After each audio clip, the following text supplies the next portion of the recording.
Tinuturing ng state witness sa flood control scam ang tatlong dating opisyal ng DPWH at isang kontraktor. Pero hindi raw ibig sabihing lusot na sila sa lahat ng asunto. Live mula sa TV5 Media Center, nangunguna sa balita si News 5 Justice Correspondent Camille Samonte. Camille, sino-sino ang pasok bilang state witness? Jiggy, kabilang sa pinangalanan ng DOJ na state witnesses na ay sina dating DPWH Undersecretary Roberto Bernardo, dating DPWH District Engineer Henry Alcantara at dating DPWH NCR Regional Director Gerard Opulencia, pati na rin ang kontraktor na si Sally Santos na may-ari ng Symes Trading Construction. Ayon kay Justice Secretary Frederick Vida, nakikipagtulungan sila para mapalakas ang mga kasong isasampa laban sa iba pang mga sangkot sa flood control scam. Pasok na rin ang 4 sa Witness Protection Program at alinsunod sa kanilang Memorandum of Agreement ay kailangan nilang ibalik yung pera na iligal nilang nakuha mula sa mga proyekto ng DPWH. Sa ngayon, higit 316 million pesos na ang naibalik nila sa gobyerno. Sa kabuuan, aabot sa 1.5 billion pesos ang inaasahan ng DOJ na ibabalik ng 4 na state witnesses. Paglilinaw naman ni Vida, hindi ibig sabihin ay lusot na sa asunto ang 4 na state witnesses sa iba pang reklamo na kinasasangkutan nila. Pakinggan natin ang pahayag ni Justice Secretary Vida. Isa po sa karapatan ng mga state witnesses na ina-admit po sa programa is to be discharged from criminal liability.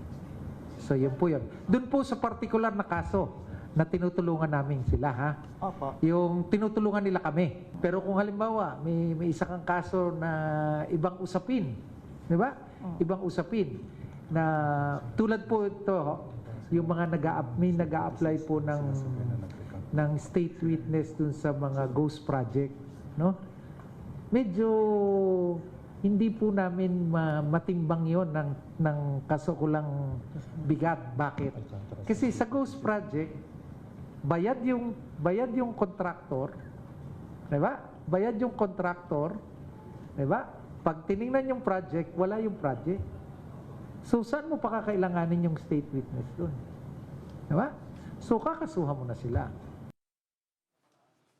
At Camille, sino nag-apply pero hindi tinanggap sa Witness Protection Program? Jiggy, hindi pumasa sa evaluation para maging state witnesses itong sina dating DPWH Assistant District Engineers Bryce Hernandez at JP Mendoza.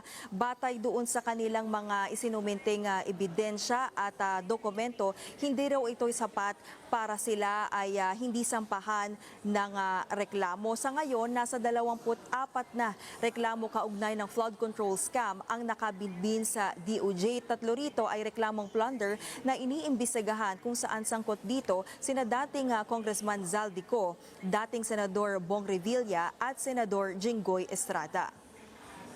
At Camille, may bagong impormasyon na bang natanggap ang DOJ tungkol kay dating Secretary Manuel Bonoan? Yes, Jiggy, nakipag-ugnayan nga itong abogado ni dating DPWH Secretary Manuel Bonoan kay Secretary Vida para nga ipaalam kung bakit hindi agad nakabalik ng Pilipinas ang kalihim. Nagkaroon daw kasi ng komplikasyon sa operasyon sa asawa ng dating kalihim, pero sinabi raw ni Vida na dapat ay ipaalam sa kanila kung kailan babalik si Bonoan at kung saan siya nakatira sa Amerika. Sa ngayon, wala pang reklamo na nakasampa laban kay Bonoan sa DOJ. Yan muna ang latest. Balik sa iyo, Jiggy. Yan po ang ulat ni Camille Samonte live mula sa TV5 Media Center. Mga kapatid, Jiggy Manikad po. Pagdating sa mahalagang balita sa loob at labas ng bansa, dapat una sa lahat, mag-follow at mag-subscribe na sa social media pages ng News 5.